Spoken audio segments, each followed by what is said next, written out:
sa Santos ng Ebanghelyo sumala kan San Lucas.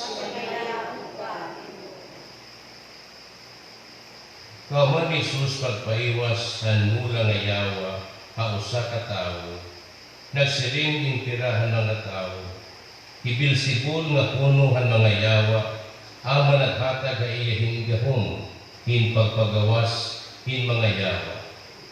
Karuya na iba magbiti ka iya, sanglit na nga iya, nga magbuhat iyahin milagro, pagpakita nga iya ginpadara sa Diyos.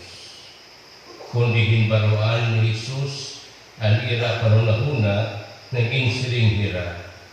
Diri gud mag-iiha ang bisan ano nga nasod, nga nagkakawahin-bahin, nga nag-iinaway-away. Magakaburuglag ang panimalay, nga nagkakabahin-bahin. Han iya lang ngaaw. Sang likunan man nga makakapadayon ang ginalian ni Satanas, kung mag-inaway-away ang iya mga huko. Nasiring kamo nga nagpapagawas ako hin mga yawa, kay nakatagibilsipol na ako ning gahom hin pagbuhat bini. Kung namo ini ang paagi pagpagawas ko haira, iunan uman han iyo mga sakop hin pagpagawas han mga yawa. Nagpapakita ang iyo kalagaringon nga mga sayop kamo. Diri nagpapagwalagod ako hin yawa, pinaagi han gahom sa Diyos, na nagpapamatuod nga nabut na iyo ang ginalian sa Diyos. Kuning kusgan nga tao masangkap ang tanan niya nga hinaniban, nagbabantay ang kalagaringon nga balay. Diri maano ang tanan niya nga mga gamit, kundi kung sulungon nga madaog hiya, makurkusog na tao, aagawon ang tanan nga hinaniban, nga sinasaligan ng tag-iya, nang ginbabahin-bahin ang iya na agaw. Tinuod nga nasupa ka akon, ang bisanin ko nga diri na ubo pa akon. Tinuod nga nagpapasarang ang bisanin ko, nga diri na huli nga akon hinpagtiro.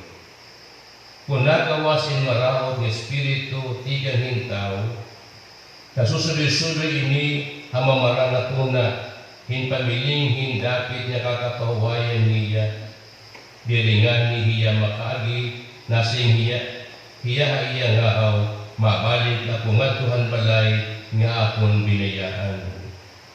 Sanglit na balik ang yawa, nga nakita han balay nga malinis, nga nayad na ang natanan. Niya nagawa siya, nga nagdadarahin pito kalaing espiritu nga nagopa nga maraot ta iya, nga nasudlod hira nga nagukoy dito. Sanglit hakatapusan labaw pa kamaraot ang kahimtang adto nga tao kayhan una. Ang Ebanghelyo ang Ginoo. Dito natin pagkabinunyagan, nagsaad kita hin pagalagat ng Kristo. Hinbunyagan kita diri kay para itong live birth. Ay pabunyag kita para live birth kay para magdamay ada ebidensya para itong ato registration na Philippine Statistic Authority, kaya kinahanglan natin yung live birth.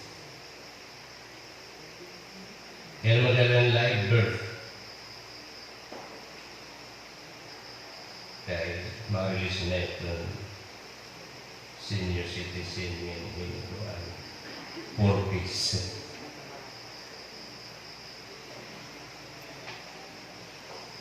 Deadline na 4 piece pag-submit. Hanapan pagawinunyagan diri ketong life, kundi hanapan tinguha o hanapan pagalagat kay Kristo.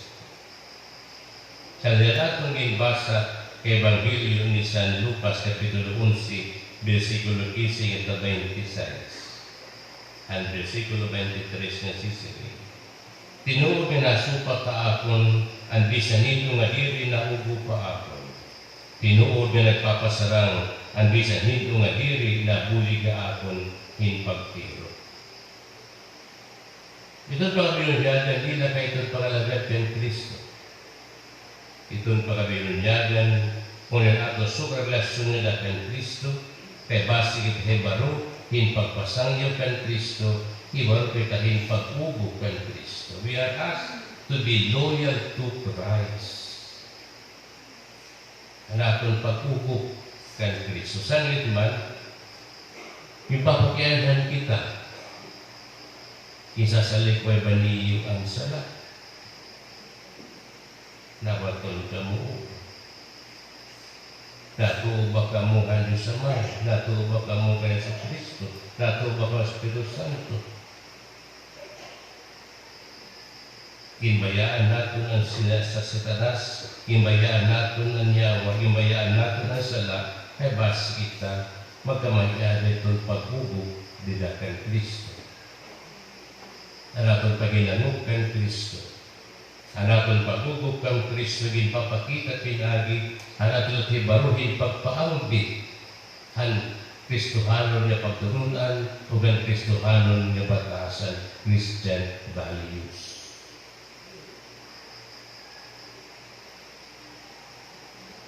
Naubo pa akon at tundiri na supa ka akon.